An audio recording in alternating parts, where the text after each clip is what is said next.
আপনারা টেনশন করবেন না প্লিজ। আচ্ছা আচ্ছা আপাতত ওনাকে ঘরে নিয়ে চলুন, ফার্স্ট এড হোক, অবস্থা বুঝে ব্যবস্থা হবে। চলুন চলুন ওকে ধরো।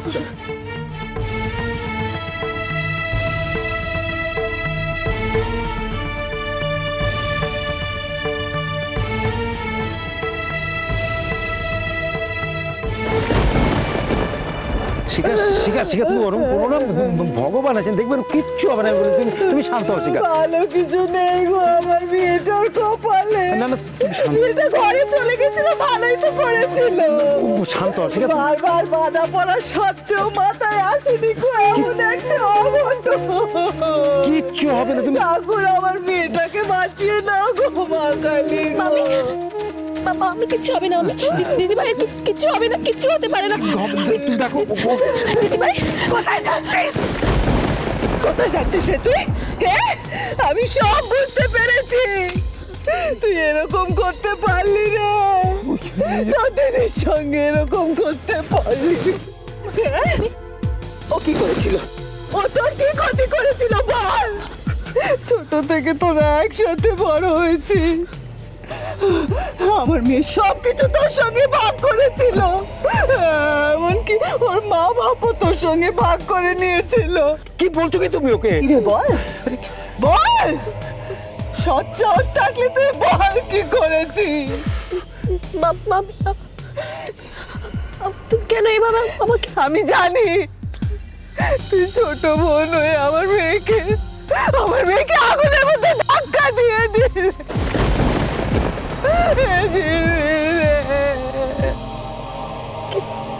কি বললে তুমি? নয়তো কি রে, নয়তো কি?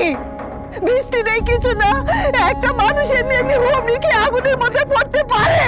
আমি দিদি ভাইকে ধাক্কা দিইনি মামি, তুমি বিশ্বাস করো আমি কিচ্ছু করিনি। তোমরা মা মামা তোমরা চুপ করে আছো কেন? আমি কিচ্ছু করিনি, বিশ্বাস করো আমি দিদি ভাইকে ধাক্কা দিইনি। মামা মিসেস গোস্বামী মিথ্যে কথা বলছেন না, উনি যা দেখেছেন আমিও সেটাই দেখেছি, কিন্তু দেখার পরেও এক মুহূর্তের জন্যও যেটা নিয়ে ভাবিনি সেটা নিয়ে এখন ভেবে আমি কেন সত্যি আর মিথ্যের মাঝখানে দাঁড়িয়ে গেলাম। আমি নির্দোষ, আমি কিচ্ছু করিনি, আমি তোমাকে ছুঁয়ে বলতে পারি আমি কিচ্ছু করিনি মা। এই প্রসঙ্গে আমি আর একটা কথাও শুনতে চাই না পারো,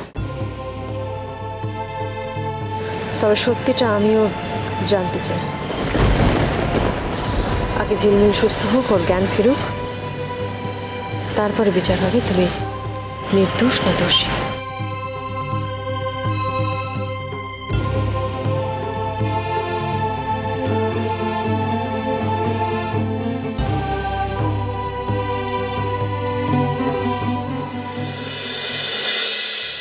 বাবা কি হয়েছে? চোখ খুলছে না।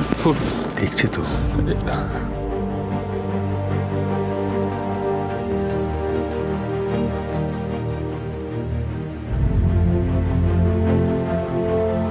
বৌমনির চোখ খুলছে না কেন আঙ্কেল? বৌমনির কি হয়েছে? বৃষ্টি, আঙ্কেলকে আঙ্কেলের কাজ করতে দাও। হ্যাঁ তুমি বরং এসো, আমরা পাপার কাছে যাবো। হ্যাঁ এসো এসো। কি হলো অরূপ, এখনো জ্ঞান ফেরেনি না? না, তবে ভয়ের কিছু নেই, আর সেরকম কোনো আঘাতও লাগেনি। হ্যাঁ, কিন্তু ওর যে এখনো জ্ঞান ফিরলো না, তার জন্য একবার নার্সিংহোমে নিয়ে যেতে লাগবে না? আর একটু দেখি, তারপর না হয়। হ্যাঁ ঠিক আছে।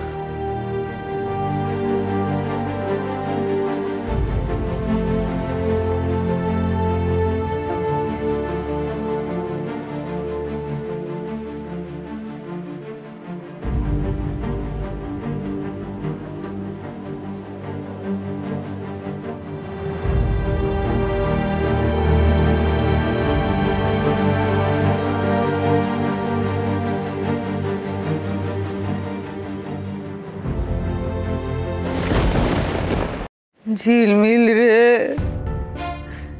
কি সর্বনাশ হলো রে মা তো।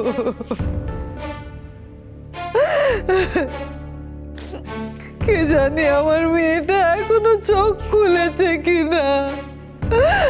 আর তুই কি পাপ করেছিলি রে ঝিলমিল, যে তোর সঙ্গে এমন একটা কিছু হলো রে মা। মিসেস গোস্বামী, আপনি কেন এইভাবে কথা বলছেন? এত কথা হলো তারপরেও কেন? আপনি একজন মা হয়ে কি করে এরকম কথা বলছেন মিসেস চৌধুরী? বলতে বাধ্য হচ্ছি মিসেস গোস্বামী। হ্যাঁ, ঝিলমিলের জন্য আপনার চিন্তা আমাদের থেকে একটু বেশি হবে, সেটাই স্বাভাবিক, কিন্তু সেটা প্রকাশ করার জন্য আপনি এরকম করবেন? শিখা, আমি তোমাকে বলেছিলাম মাথাটা ঠান্ডা রাখতে। একটা দুর্ঘটনা ঘটে গেছে। দুর্ঘটনা নয়, এটা ঘটানো হয়েছে। কি হয়েছে না হয়েছে সেটা নিয়ে পরে আলোচনা করা হবে মিসেস গোস্বামী, কিন্তু এখন ঝিলমিলের সুস্থ হওয়াটা অনেক বেশি জরুরি। আপনি একটু ধৈর্য ধরুন আর যান গিয়ে বসুন। হায় ভগবান, আমার মেয়েটার সঙ্গে যে কি হবে সে মা কালী জানেন। মিসেস গোস্বামী, আমরা এখানে এই বাড়িতে এতগুলো লোক রয়েছি, অরূপ রয়েছে, ওর কাছে ট্রিটমেন্ট চলছে অলরেডি। আপনি তাও কেন এরকম ভাবে? আমি জানি না আপনি কেন এত সিন ক্রিয়েট করছেন। আর ঝিলমিলের চিকিৎসার সমস্ত দায়িত্ব আমাদের, সেটা যথাযথভাবে পালন করা হবে, এটুকু আমি আপনাকে বলতে পারি, কথা দিতে পারি। এখন তো শুধু ঝিলমিলের চিন্তা নয়, ওর সঙ্গে তো আরেকজন রয়েছে।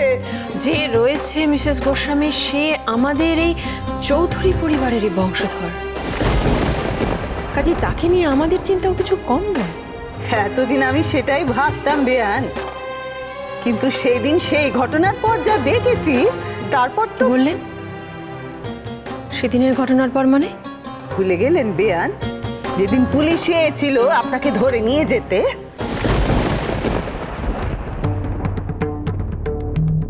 এখানে মিসেস ইন্দ্রা চৌধুরী কে আছেন? কেন, কি ব্যাপার? ওনার নামে অ্যারেস্ট ওয়ারেন্ট আছে। তুমি ওনার কাছে, ওনাদের সবার কাছে এই মুহূর্তে ক্ষমা চাও। সেদিন আমার বিরুদ্ধে গেছিল আমার মেয়ে, আপনাকে বাঁচাতে গিয়ে আমাকে অপদস্থ করেছিল সব লোকজনের সামনে। আপনি আবার ওসব কথা কেন তুলছেন? বাধ্য হয়ে বলছি বাবা, কারণ সেদিন আমি ভেবেছিলাম যে আগু পিছু না ভেবে আমার মেয়ে যাকে জেলের ঘানি টানার হাত থেকে বাঁচিয়েছে, সে বুঝি আমার মেয়েকে খুব ভালো টালো বাসবে। কিন্তু সে ঘুরে বালি, এ বাড়িতে যা কিছু সব তো ওনার ছেলের বউয়ের। আবার তুমি শুরু করেছো শিখা। তুমি থামো তো, কথা যখন উঠেছে তখন উয়াদের বলতে দাও। এ বাড়িতে দুই মেয়ে একসাথে বিয়ে করে এসেছে, আমার মেয়ে আর কনক। একজনের জন্য গাড়ি কেনা হচ্ছে, বেড়াতে যাওয়ার ব্যবস্থা হচ্ছে, আর কত কি কি যে হচ্ছে ভগবান জানে। আর আমার মেয়ে, সে পেছনে দাঁড়িয়ে দাঁড়িয়ে হাত তালি দেবে, আর আমি মা হয়ে সবকিছু সহ্য করবো, দেখবো। মিসেস গোস্বামী, আপনি না বললেও এখন এইসব কথা কেন বলছেন আমরা খুব ভালো করে বুঝতে পারছি। এই ঝিলমিলের অ্যাক্সিডেন্টটাকে ইস্যু করছেন তো এগুলো বলবার জন্য? এতদিনেও একটুও বদলাননি না আপনি, কিন্তু আজ আমরা আপনার একটা কথাও শুনবো না। শ্রীপর্ণা, তুমি অলিকে নিয়ে ঘরে যাও। কিন্তু ছোট বৌদি উনি। শ্রীপর্ণা, যখন জানো কথা বললে অযথা কথা বাড়বে, তখন কোনো দরকার নেই তো কথা বলার। আর তাছাড়া এখানে এখন এতগুলো লোকেরও কোনো প্রয়োজন নেই, যাও।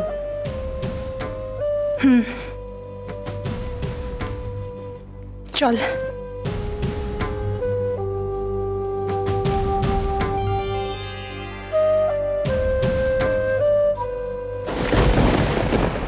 বরাবরের মতন সেই সত্যিটাকে ধামাচাপা দেওয়ার আপনার চেষ্টা, কিন্তু সত্যিটা এভাবে এড়ানো যায়?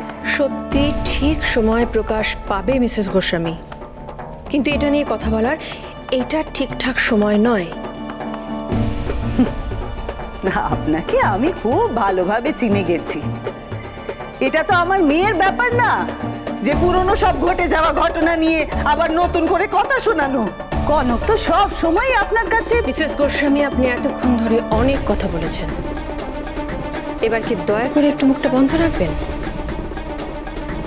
আমাকে চুপ করানো ছাড়া আপনার কাছে উপায় কি? তাই আপনি তো আমাকে চুপ করতে বলবেননি। অভ্র, কিসের এত কথা হচ্ছে গো? আরে বাবা, ও কিছু না, সবাই তোমাকে নিয়ে একটু টেনশন করছে। অরূপ, হ্যাঁ বলো। বলছি যে চলো আমরা নিচে যাই, গিয়ে সবাইকে গুড নিউজটা দিই। না না, তুমি থাকো, আমি দিয়ে আসছি। আরে না না, তুমি একা যাবে কেন? আমিও যাচ্ছি সাথে। ও রেস্ট নিক, তুমি রেস্ট নাও, আমরা আসছি। হ্যাঁ চলো।